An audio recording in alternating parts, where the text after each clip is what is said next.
CSIR 2015 December, a reversible expansion of 1 mole of an ideal gas is carried out from 1 liter to 4 liter under isothermal condition of 300 Kelvin. Delta G for this process is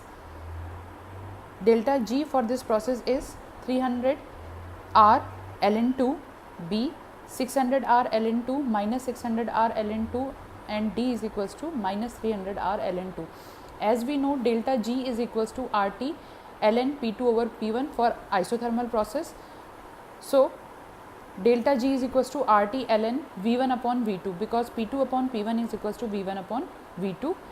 The temperature is given as 300 and V1 is 1 liter and V2 is the 4 liter. So delta G is equals to 300 R ln 1 upon 4.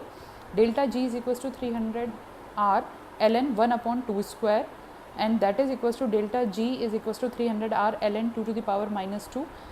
On taking the 2 minus 2 in the front, so the answer will be minus 600 R ln